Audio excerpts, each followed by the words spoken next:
Welcome to the end of the world, survivors. You're tuned in to the last voice on the airwaves, Harper, or as I've come to call myself, DJ Clueless, broadcasting from a radio station that somehow still hums with life. I'm no longer alone. But winter is hard, and the undead still roam outside. This is where we fight back. I'll be your guide through the madness, sharing survival tips, locations of safe havens, and the occasional existential crisis. The world's gone dark, the dead outnumber the living, but there are some of us ready to fight back and to rebuild some of what we've lost. The only real question is, what's next? Stick around if you're still alive.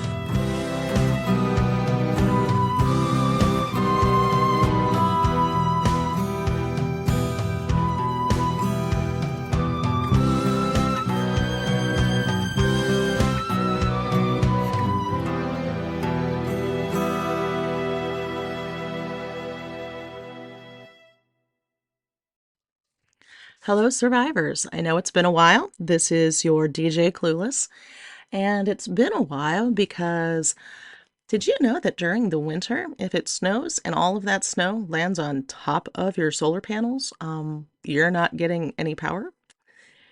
Yeah, true story, true story. So, the past week or two, we have seen a lot of snow, a lot of freezing rain, and the sun is nowhere to be seen, and so the solar panels are not doing the job they normally were. Luckily, Queenie was in Texas. I don't know if you guys remember a few years ago. It's kind of hard to remember anything before the zombies, but Texas had a huge snowstorm, and a lot of people were without power for several weeks. So Queenie was one of those, and she had us all in one room in a tent. And it was a fairly large tent. It was a 4-person tent, but once you put like a dozen cats into a tent with other people, it gets very, very cold. Also, we had the horses to think of, so there was a lot of debate about how to keep the horses warm because it was very, very cold. And we ended up if you guys remember a few months ago, Malcolm and his group from the plant came and they helped us build a barn. Well, since then, we have been trying to make the barn as insulated as possible because the cold is very cold, the hot is very hot, and so just trying to make sure the animals are taken care of. So we have been very, very busy trying to make sure that all of our water isn't frozen and bursting out of their containers, trying to make sure that the horses are taken care of and warm and warm. And so, yeah, that has been what we are up to. And where we were in the tents was very, very warm, but we actually ended up finding some propane heaters and some propane that actually was still viable and good. So we had a propane heater set up for the horses, and that meant one of us was pretty much hanging out in the barn the entire time because, well, we're all paranoid about fire at this point after Violet torched all of our hard work. So we rotated who would spend time with the horses. And with 3 people, that was kind of a lot. But luckily, Malcolm sent some people our way.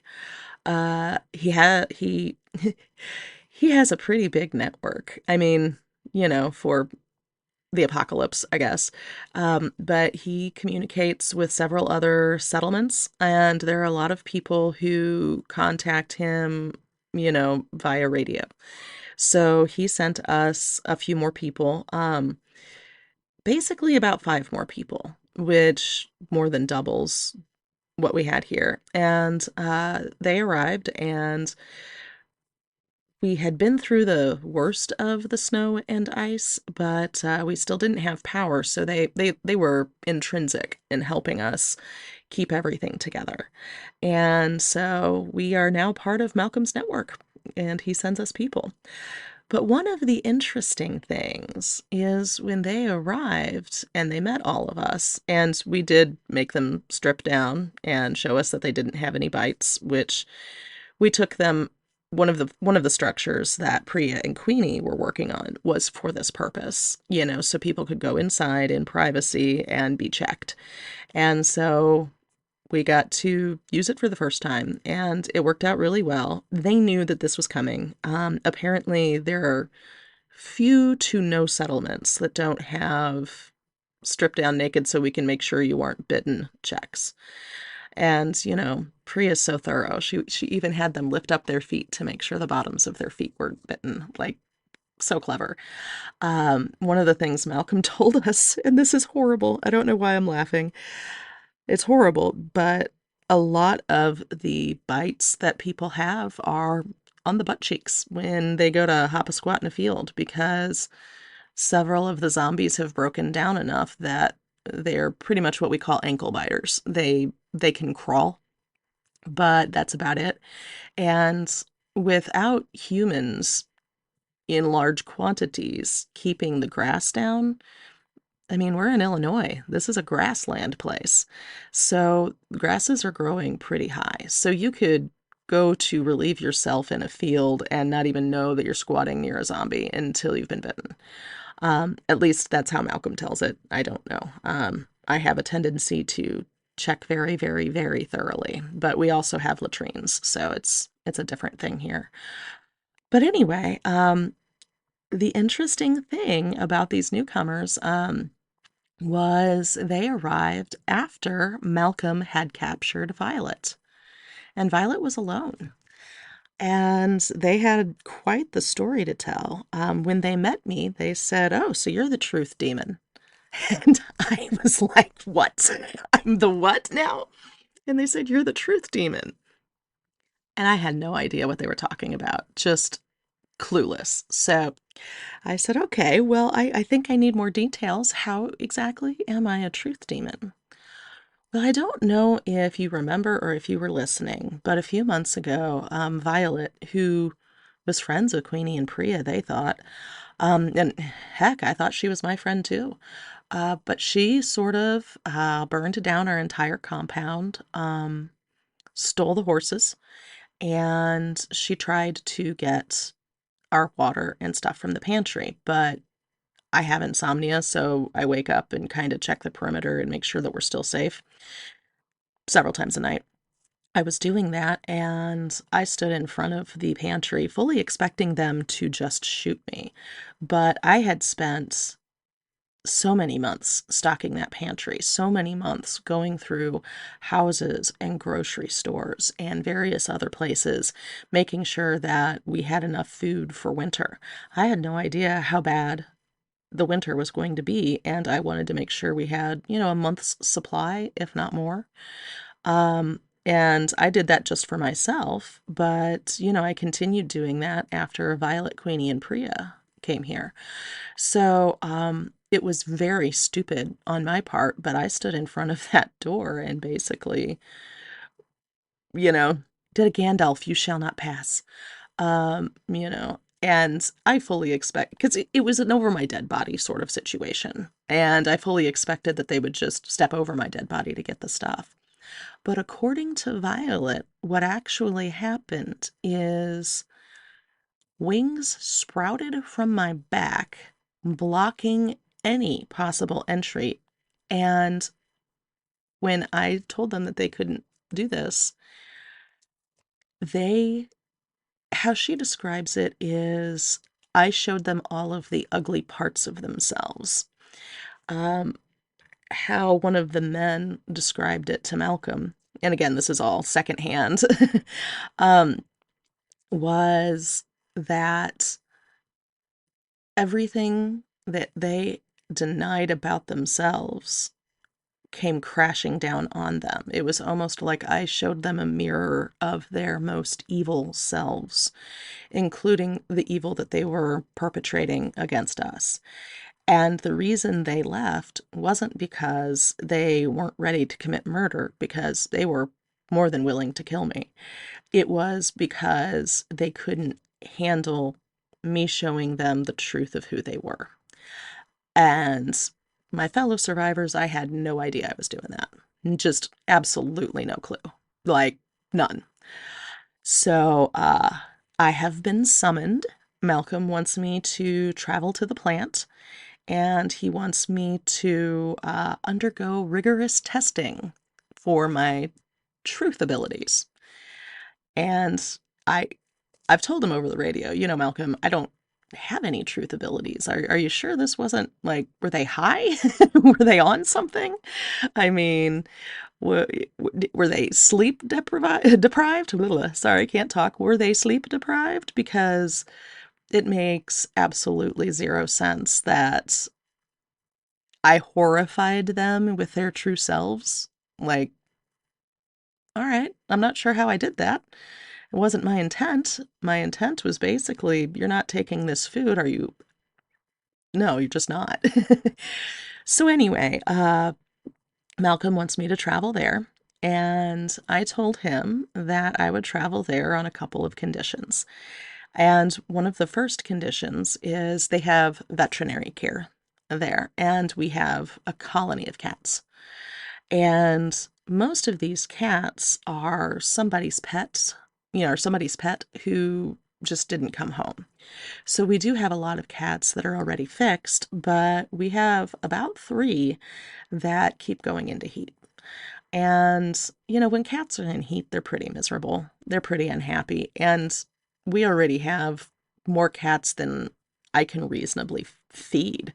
I mean, we're not running out of the food yet because I have scoured every house, every grocery store, Dollar Tree, Dollar General. I've gotten all of the cat food from all of the places that are local. And I will continue to do that on my trip there and back. I've already said, we're going to hook up the trailer. The horses will be moving slowly because we will be gathering supplies to and fro. But I want to talk to the vet about what types of foods we can feed the cats once we run out of the manufactured cat foods. And I want him to fix my three girls here because they keep going into heat and they're miserable. They make everybody else miserable.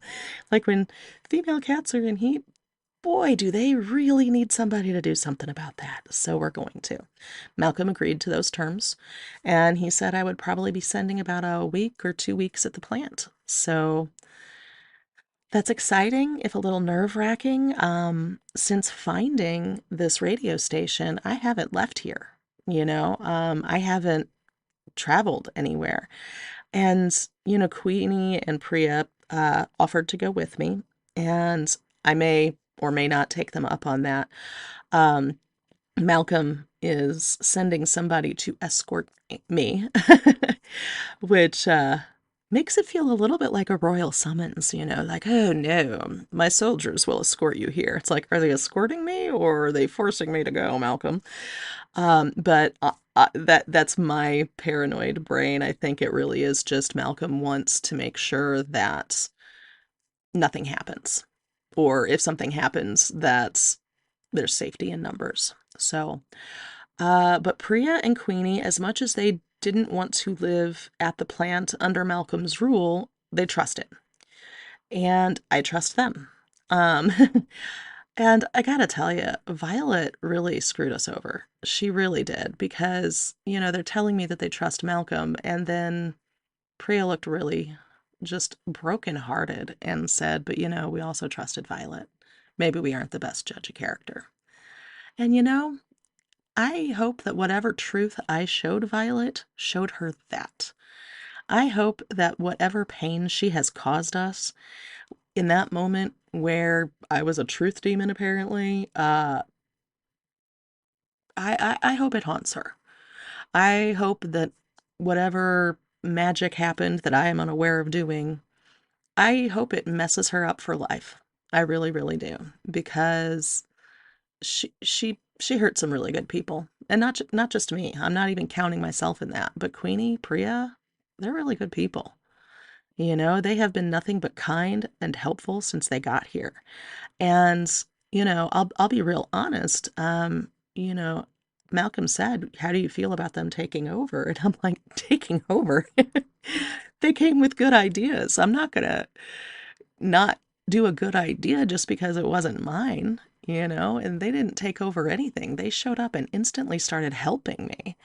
Like, if pitching in and making fencing and creating a security border are being bossy, well, more people need to be bossy because I'm not wanting to lead anybody. I'm wanting to survive. I'm wanting to build bridges. I'm wanting to create a thriving community, and we have 8 people now, or 7. I'm not sure how many people we have. One of the people who came with the group, I don't know if he was just a guide or what, but he came, he left, he came, he left. So it vacillates how many people we have. But I am confident that with working with Malcolm, we will have more people. Um, Violet is persona non grata pretty much everywhere. Malcolm has a Polaroid camera and took pictures. He also has a darkroom for pictures, and he took pictures of Violet. He took pictures of her cohorts, only one of which was still living. When they left, Priya shot one, and the other 2 and Violet escaped. Well, apparently Violet and one gentleman killed the third one. Malcolm did not know what actually happened there. They couldn't get the truth out of Violet, which I think is part of why he wants me to arrive. But according to Malcolm, they are not willing to kill anyone. Yet, is how he phrased it. If Violet had killed or injured one of us, that would be a different story. But she burned something down that Malcolm's people at the plant were able to rebuild, and she tried to steal unsuccessfully. So he is not doing anything for her other than banishing her. And to do that, he sent out people to the settlements that he knew of with pictures. Pictures of Violet, pictures of, I think he said this guy's name was Ted, pictures of Ted. And let it be known that they are horse thieves, they are food thieves, and they are betrayers. And so if they try to shelter in any of the settlements that are working with Malcolm, they will be very unsuccessful because part of our agreement with Malcolm is that we won't shelter his enemies. And to that end, he won't shelter our enemies either. So, that is the agreement he has with most of the settlements he's working with. And in part because we are all in this together, even though we are in separate locations. Humans who are trying to rebuild, humans who are trying to make something, humans who are trying to foster this cooperative spirit so that we can all survive, really take precedence in his mind over horse thieves, right? And I think that is going to be true with many settlements. I think the quicker we can identify people who are going to harm us and keep them on the other side of our fencing, the easier it's going to be for everyone. Now, what Malcolm has said is they haven't had any experiences with anybody trying to steal their stuff or come in or anything like that. Most of the people who land at the plant are so happy that they have power. They're so happy that they have food that they're more than willing to pitch in and help. And, the people he sent our way, mainly because they were just closer to us than they were to Malcolm's group, feel the same way. They want a place that's warm. They want a place that has water and food, and they are happy to pitch in and make that work. And, one of the things Malcolm has done for us is really opened up the world quite a bit. I spent half a year, most of a year, I don't know. Time got fuzzy there for me. So I would say between 6 months to a year, almost completely by myself. And I'm just so happy there are other people alive that I'm not terribly picky. I am not terribly picky about it. But what Malcolm said is that a truth demon would have a whole lot of uses if they knew what they were doing with it. And so he is hoping to teach me how to use those powers. And I'm cool with that. I am cool with that. If I have a superpower that makes people see the truth of themselves, I don't want to do that to the wrong person. And I do want to know how to do it kind of on command. Because at the time, I was just sort of, like I said, over my dead body, this door you're not going through. I had no idea. And the wings? Dude, do I have wings that can actually fly, or were they just making a blockade in front of the door? I don't know. And I should be weirded out about that, but it actually brings me a lot of comfort because I thought it was so weird and so odd that Violet and these three men just ran off. Because I know the amount of food we have in there. You know, it was enough, has been enough to sustain us all of these months without having to get more, even with the additional people. So, you know, I thought it was really, really weird that they just left. It didn't seem in character for people who were willing to burn down a compound to leave because they didn't want to kill one lone woman who nobody really knows, you know, like Queenie, Priya, Violet. They'd only been here a few weeks. It's not like they knew me, you know, it's not like I was family or a friend from long ago. I'm just some person, right? Excuse me. So the cooperative spirit with Malcolm continues, and I'm very happy about that.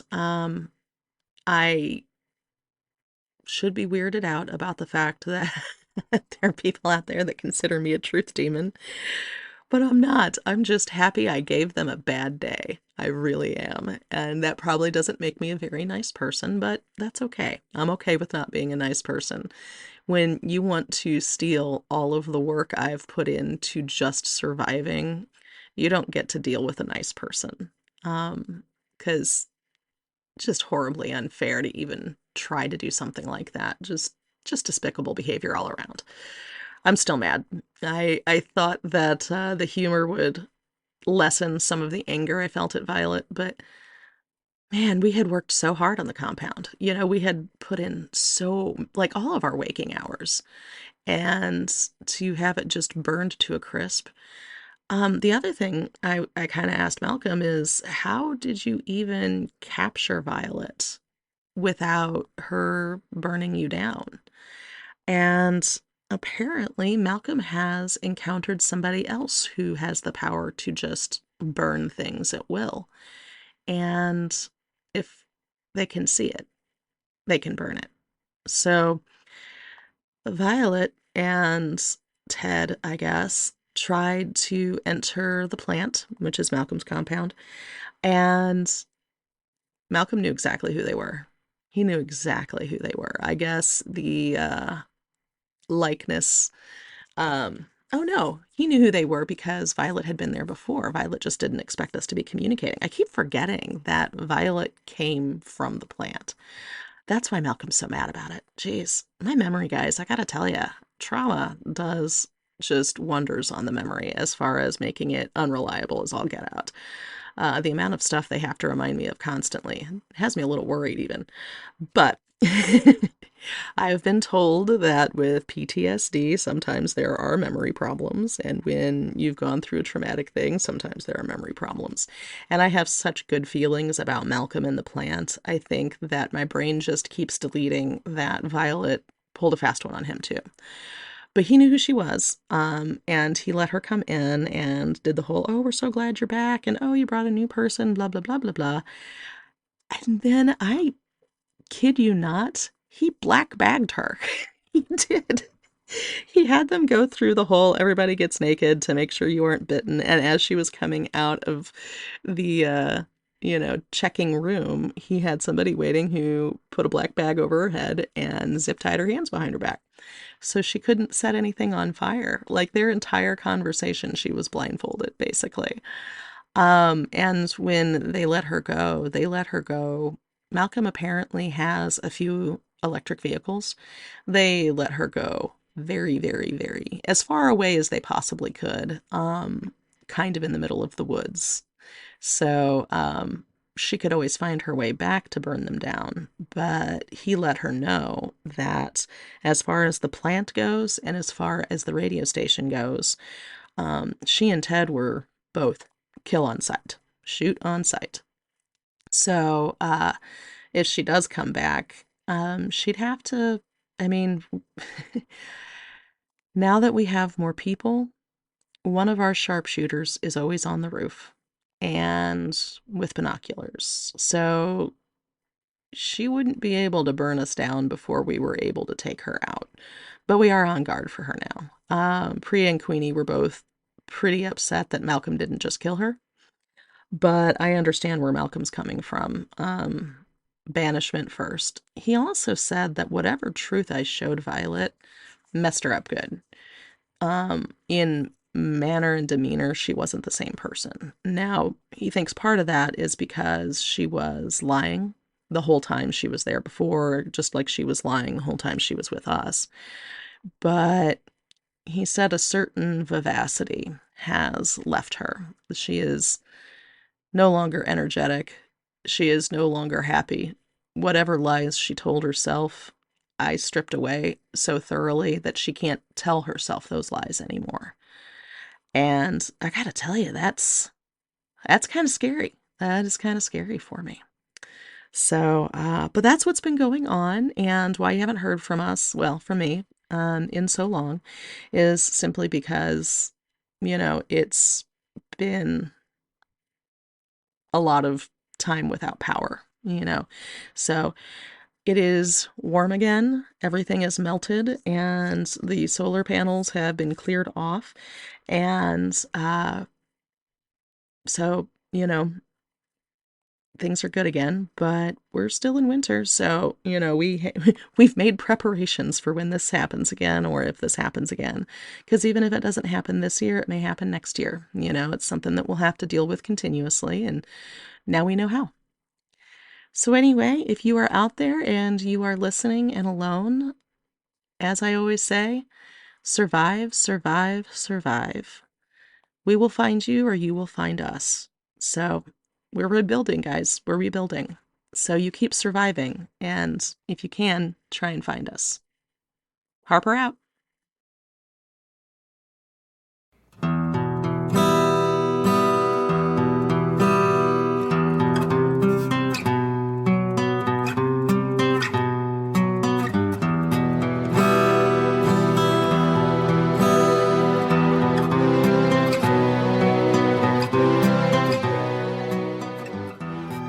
This is Harper signing off for now.